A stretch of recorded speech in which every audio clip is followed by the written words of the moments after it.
इस पर या तो बीजेपी का साथ छोड़े या कानून वापस ले। बीजेपी और बलियावी साहब की पार्टी मिलकर के लोगों को गांव-गांव गली-गली शराब पिलवा रही थी। कानून वापस लीजिएगा या बीजेपी का साथ छोड़िएगा, फैसला सुना, ये हिम्मत है। नमस्कार, आप देख रहे हैं लाइव सिटीज। मैं हूं आपके साथ शिवम। शराबबंदी कानून को लेकर जो बिहार की सियासत है वो तेज हो गई है। आरोप प्रत्यारोप का जो दौर है लगातार जारी है। इसी क्रम में आपको बता दें कि कल जेडीयू एमएलसी गुलाम रसूल बलियावी ने एक बड़ा बयान दे दिया था और साफ तौर पे कह दिया था कि अगर राजद और बीजेपी में कुछ मैच फिक्सिंग का खेल चल रहा है तो उसको वो और आगे बढ़ावे, जिसका जवाब राजद के प्रवक्ता मृत्युंजय तिवारी ने दिया है। उन्होंने सीएम नीतीश कुमार पर जमकर हमला बोला है और क्या कुछ कह रहे हैं पहले आप वो सुने। देखिए, जेडीयू के एमएलसी ये बात कह करके मामले की गंभीरता को हल्का कर रहे हैं। अगर इनमें हिम्मत है, आदरणीय नीतीश कुमार जी में हिम्मत है, तो जो सवाल बीजेपी के माननीय विधायक, कई विधायक उठा रहे हैं कि शराबबंदी कानून वापस लेना चाहिए, इस पर या तो बीजेपी का साथ छोड़े या कानून वापस ले। इधर उधर की बात ना करें। पहले दोनों ने मिलकर के, बीजेपी के विधायक, बीजेपी और बलियावी साहब की पार्टी मिलकर के लोगों को गांव-गांव गली-गली शराब पिलवा रही थी। 2005 से 15 तक इनकी सरकार थी। शराबबंदी कानून लागू हुआ महागठबंधन की सरकार में जब हम लोग आए। इसके बाद जब से नीतीश कुमार जी चले गए बीजेपी के साथ, तो शराबबंदी कानून का क्या हश्र हुआ सबके सामने है। हम लोगों के समय तो ठीक से चल रहा था। तो शराब माफियाओं, शराब तस्करों की चांदी है, पैरेलल इकोनॉमी खड़ा हो गया है। इस पर कुछ नहीं बोल सकते जेडीयू के लोग। किसी बड़े लोगों को नहीं पकड़ा जा रहा। तो हमारे नेता आदरणीय लालू प्रसाद जी ने क्या कहा था, अगर शराबबंदी कानून लागू करना है तो ठीक से लागू कीजिए।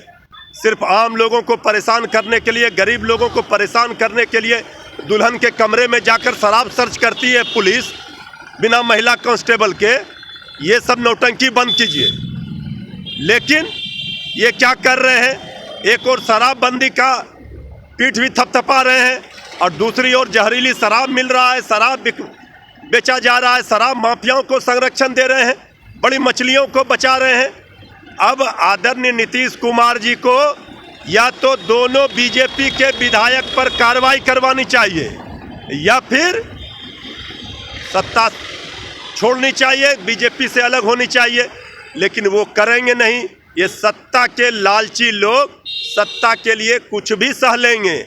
इसलिए बलियावी साहब, पहले तो गली गली आप ही लोगों ने न शराब पिलवाई जब आप लोग दोनों की सरकार आई थी 2005 से। अब ये उपदेश किसको दे रहे हैं कि किस में बात चल रही है, क्या चल रही है। आप लोगों में बात बन ही नहीं रही है तो फिर सरकार कैसे चल रही है। जब सरकार में शामिल दलों के बीच में ही उनके नीतियों में विरोधाभास हो, कोई पूरब जा रहा है, कोई पश्चिम जा रहा है, कोई उत्तर जा रहा है, कोई दक्षिण जा रहा है, ये चार दल मिलकर के सरकार में है, चार चक्का चारों का अलग अलग राह है, तो आखिर ये सरकार चल कैसे रही है। जनता को पीस रही है सरकार। डबल इंजन की सरकार किस तरह से कह रही है हम बेमिसाल, इसी सब के लिए कह रही है बेमिसाल। चूंकि नीतीश कुमार जी भाजपा के बैसाखी पर कुर्सी पर हैं, उनमें ये हिम्मत नहीं कि वो भाजपा का साथ छोड़ने का हिम्मत जुटा पाए। ये कुर्सी चली जाएगी। बीजेपी भी ये बात समझ रही है। और शराबबंदी कानून फेल कौन कर रहा है, कौन जहरीली शराब बेचवा रहा है और लोग पी करके मर रहे हैं, तो स्पष्ट हो गया, बयानों से दिख रहा है। यही खेल है एनडीए का। तो इसलिए इधर उधर की बात नहीं, सीधा सपाट सवालों का जवाब दीजिए। बीजेपी ने कह दिया है शराबबंदी कानून वापस ले। कानून वापस लीजिएगा या बीजेपी का साथ छोड़िएगा, फैसला सुना, ये हिम्मत है। तो आपने साफ तौर पे सुना, राजद के प्रवक्ता मृत्युंजय तिवारी का कहना है कि अगर बिहार के मुख्यमंत्री नीतीश कुमार को हिम्मत है तो वो बीजेपी का साथ छोड़े या फिर शराबबंदी कानून को वापस ले। अब देखने वाली बात यह होगी कि जिस तरह से राजद के प्रवक्ता मृत्युंजय तिवारी ने बिहार के मुख्यमंत्री नीतीश कुमार से एक बड़ी मांग की है, तो ऐसे में अब जेडीयू की तरफ से क्या कुछ जवाब निकल कर आता है। बहरहाल आप बने रहे हमारे साथ। अगर आपने हमारे चैनल को सब्सक्राइब नहीं किया है तो जल्द से जल्द सब्सक्राइब कर ले। धन्यवाद।